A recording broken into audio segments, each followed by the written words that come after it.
kalau kemudian kita bicara kondisi terkini, menurut Bapak, bagaimana, kalau tadi katanya, kata kuncinya adalah moderasi dan kesepakatan, bagaimana kesepakatan yang ideal begitu antara pemerintah dan juga masyarakat dalam menghadapi badai yang saat ini kita hadapi bersama, badai pandemi, kemudian gejolak ekonomi akibat pandemi, lalu juga masalah radikal dan intoleransi, agar masyarakat Indonesia bisa selamat melewati, badai ini?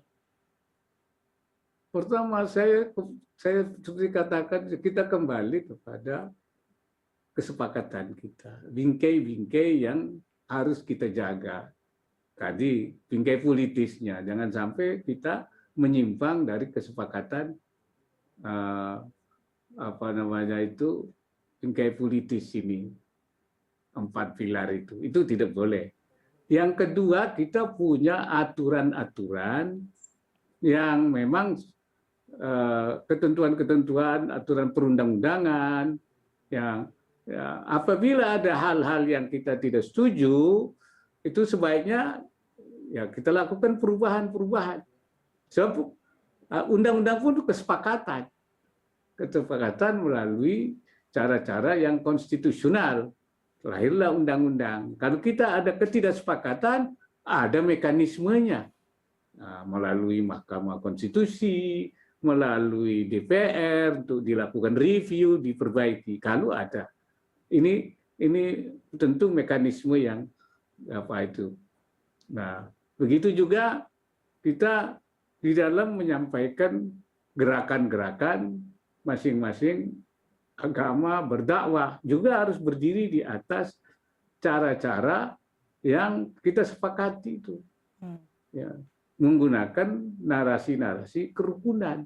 Ini saya kira untuk menjaga, kalau seorang melakukan kritik, lakukanlah dengan cara yang baik, jangan melanggar undang-undang, jangan melanggar aturan, tapi berikan kritik yang sehat. Saya kira itu tidak akan menjadi masalah, tidak akan terjadi konflik itu. Kemudian di dalam rangka kita menghadapi pandemi, saya kira memang harus didukung oleh seluruh masyarakat. Pemerintah sudah melakukan upaya-upaya. Di dalam pandemi, pemerintah menggunakan 3 pendekatan, yaitu protokol kesehatan, kemudian penerapan pembatasan, dan sekarang ini sudah pada skala mikro, pada kecil, karena memang sudah harus lebih ke sasaran-sasaran, kemudian vaksinasi. Nah, ini saya kira semua harus mendukung upaya-upaya ini. Begitu juga di dalam rangka penanggulangan akibat-akibat pandeminya, masalah sosial, ya pemerintah juga menggulirkan bansos-bansos, kemudian di dalam rangka pemulihan ekonomi, juga menggunakan berbagai stimulus-stimulus, dan juga memberikan anggaran yang besar, baik di tahun 2020 maupun 2021. Ya, karena itu perlu ada dukungan seluruh elemen bangsa, ya, untuk bisa mempercepat proses ini, kepatuhan masyarakat, ya, supaya masyarakat lebih patuh pada protokol kesehatan, pada 3M, 3T, ya, kemudian juga pembatasan. Sebab kalau masalah pandemi ini bisa kita atasi, pasti ekonomi kita akan naik. Kenapa ekonomi kita ini misalnya belum sini sekarang sudah baik, tapi kenapa belum bisa bangkit? Karena memang kepercayaan para pengusaha ini belum pulih. Confident levelnya belum kembali. Karena apa? Masih ada pandemi. Oleh karena itu pandeminya ini yang harus kita selesaikan, dan ekonominya nanti akan naik. Ini harus didukung oleh semua pihak. Mereka misalnya yang mengkritisi, saya kira bagus sekali, apa yang tidak baik. Tapi jangan memprovokasi.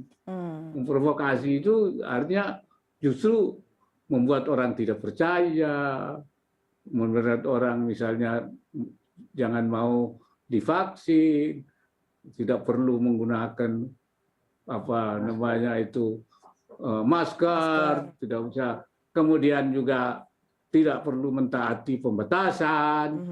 Nah, dengan cara-cara kalau ini diprovokasi, para rakyat tidak patuh, saya kira sasaran yang sudah kita siapkan itu juga pasti tidak akan berhasil.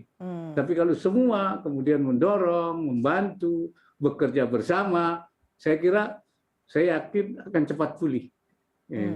Ya, dalam target 1 tahun bahkan tidak sampai 1 tahun itu sudah mulai kembali ini. Tetapi semua orang harus bekerja sama untuk satu kepentingan, yaitu kepentingan nasional. Mengutamakan kepentingan nasional, kepentingan seluruh masyarakat Indonesia harus diutamakan oleh kepentingan-kepentingan politik, kepentingan kelompok, kepentingan golongan, apalagi kepentingan pribadinya. Saya kira itu. Baiklah, terima kasih sekali lagi waktunya Wakil Presiden Republik Indonesia Bapak Ma'ruf Amin untuk CNN Indonesia. Assalamualaikum Pak. Assalamualaikum warahmatullahi wabarakatuh.